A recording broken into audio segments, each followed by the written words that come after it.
namun pekerjaannya tidak menghalanginya untuk mendatangi kaumnya dan menyeru agar mereka mengikuti Nabi yang telah diutus kepada mereka. Karena seruannya tersebut, ia kemudian dibunuh oleh kaumnya.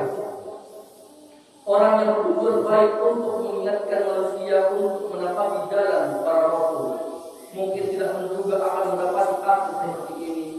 Namun ia dipuji oleh Allah sampai kisahnya disebutkan dalam Al-Quran, bahkan ia dimasukkan ke dalam surga Allah.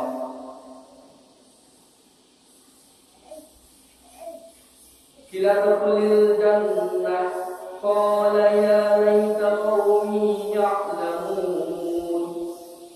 Dikatakan kepadanya, masuklah ke surga. Dan dia berkata, aduhai, sekiranya kaumku mengetahui.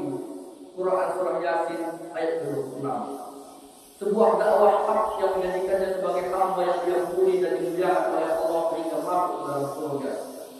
Coba kita perhatikan, siapapun dia, apapun pekerjaannya, ia punya kewajiban untuk memperjuangkan agama Allah. Ia mengarahkan segala kemampuan yang ia miliki untuk menolong agama Allah Subhanahu wa Ta'ala. Contoh lain dalam Al-Quran tentang kisah seorang yang tetap tampil untuk berdakwah walaupun ia dihadapkan pada tantangan yang sangat berat. Terjadi pada masa sulit, yaitu pada masa Fir'aun. Ketika Allah mengutus kepadanya Nabi Musa, maka ia menolak mentah-mentah dakwah Nabi Musa dan menebarkan ancaman kepada kaumnya. Biarkan aku bunuh Musa dan biarkan Musa memanggil Tuhannya untuk menolongnya. Fir'aun menetapkan alasan sebagai kebenaran apa yang dia ingin lakukan. Inni akhaf an yuqtila dinakum. Saya khawatir Musa akan merubah agama kalian.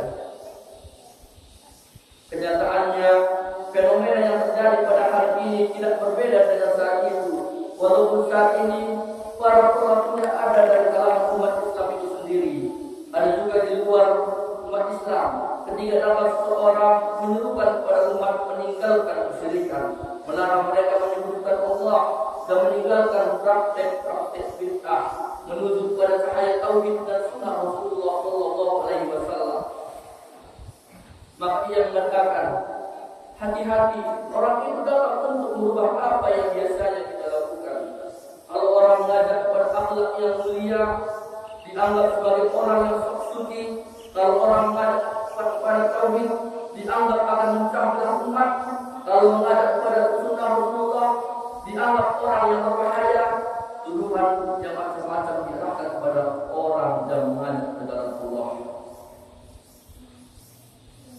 Maka ada pepatah mengatakan, orang yang disenangi oleh banyak orang adalah orang baik, tetapi orang yang dimusuhi oleh banyak orang adalah orang yang mengajak pada kebaikan.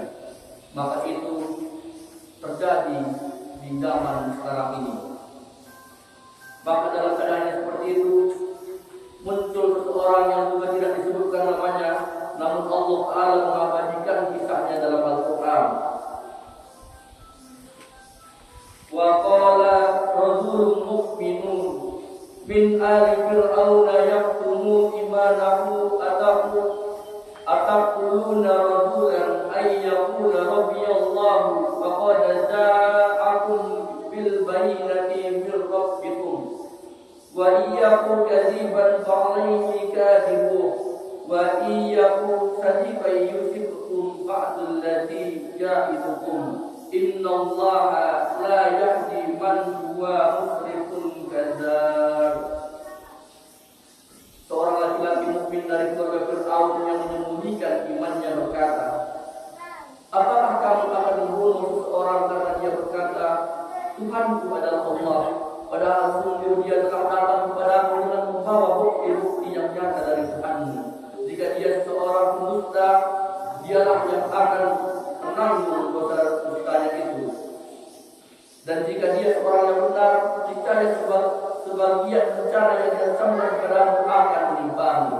Sesungguhnya Allah tidak memberi petunjuk pada orang yang melampaui batas lagi dusta. Quran surah Mukmin ayat 28. Lihatlah jemaah dan umat sekalian, bagaimana ia mempertaruhkan nyawanya menentang Fir'aun yang terkenal kejam demi membela Nabi Musa alaihi salam.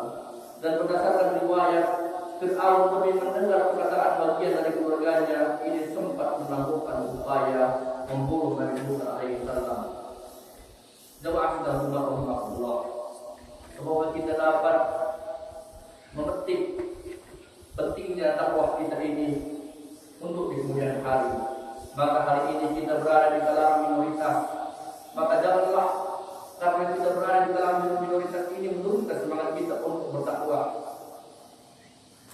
Bahkan jika kita meninjau pada kisah Rasulullah SAW, bagaimana pedihnya, bagaimana sakitnya, bagaimana perjuangan yang telah Rasulullah lakukan pada masanya, sehingga kita dapat menikmati, mendapat kenikmatan Islam, mendapat keringanan ibadah seperti sekarang ini. Sidang Jumat rahimahullah, mungkin itu saja yang dapat saya sampaikan. Semoga bermanfaat untuk kita semuanya, sehingga menambah semangat kita dalam berdakwah di daerah kita ini, terlebih daerah kita adalah daerah minoritas. Barakallahu fiikum wa nafa'ani wa iyyakum bima fihi min al-ayati wa dhikril hakim. Aqulu qawli hadza astaghfirullah innahu huwal ghafurur rahim.